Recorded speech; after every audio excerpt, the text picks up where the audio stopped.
किशोरी जी वीणा बजाती हैं और जब गाती हैं सब पीछे से ठाकुर जी आकर के बैठ जाते हैं और किशोरी जी के स्वर में अपनी वेणु को रख करके और किशोरी जी के साथ साथ पीछे वेणु बजाते हैं ठाकुर जी।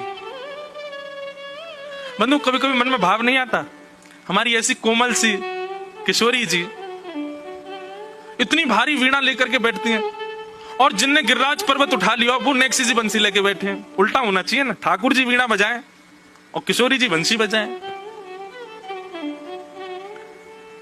एक बार किशोरी जी ठाकुर जी से बोली हम बंसी बजाएंगे। ठाकुर जी बोले आप बंसी मत बजाओ। बोले क्यों? बोले बजेगी नहीं आपसे। किशोरी जी बोली अच्छा हमसे नहीं बजेगी। ललता विशाखा तुरंत आ गई, ये पहले आ जाएं लड़वे लाल जी थे। कहा कही तुमने?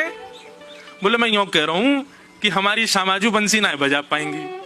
अच्छा, हमारी लाडली जू जब चले ना तो उनके पामन की नूपुर उनकी ध्वनि पे राग रागनी वारे वारे जामे, और तुम यूं कह रहे हो हमारी लाडली जी बंसी ना बजा पाएंगी? चलो जल्दी अपनी बंसी दो, हमारी किशोरी जी बजाएंगी। अरे मैं कोई किशोरी जी पे संशय ना कर रहा हूं, किशोरी जी पे कोई आक्षेप ना कर रहा हूं, वो साक्षात संगीत स्वरूपा है, पर मेरी बंसी जे ना बजा पाएंगी।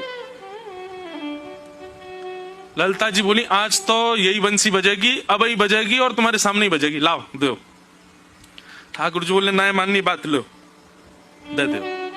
हे लाडली जू आज दिखा दो यार, जी बहुत अपने आप को कुछ समझे है बंसी बजावे और यूं सोचे कि या के आगे कोई ना, आज आप बजाए दो, नेक दिखाए दो, अपना स्वर लगाए दो, यही को मूर्छित कर दी हूं बंसी बजाए के।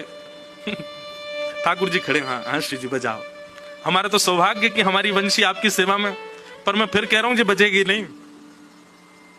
किशोरी जी ने अपने अधर पर वेणु धारण करके अपनी कोमल उंगलियों से छिद्रों को आच्छादित किया और जैसे ही प्राण पिरोए बस हवा ही हवा निकले, स्वर नहीं निकले।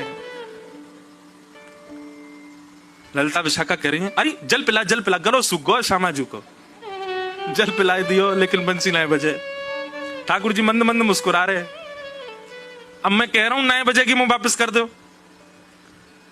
अरे श्यामाजू जी बहुत मायावी है, ये अपनी माया ते कछु कर सके, याने जरूर बंसी बांध दी होगी, याने बंसी को टोना टोटका करके बाकी स्वर सबरे अंतर ध्यान कर दिए, नहीं तो हमारी श्यामाजू कोई स्वर को, कोई संगीत के वाद्य को स्पर्श कर दे, अरे स्पर्श मात्र से बजन लगे, ये बंसी क्यों ना बज रही है।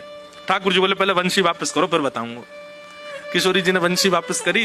ठाकुर जी बोले अच्छा एक बात बताओ, आप बंसी को वादन करते समय मन में कौन को चिंतन कर रही हो? किशोरी जी बोली मैं तो कोई भी वाद्य बजाऊं आपको ही चिंतन करूं। बोले यही तो गलती कर रही हो, ये वंशी जो है ना हमारी अनन्य भक्त है।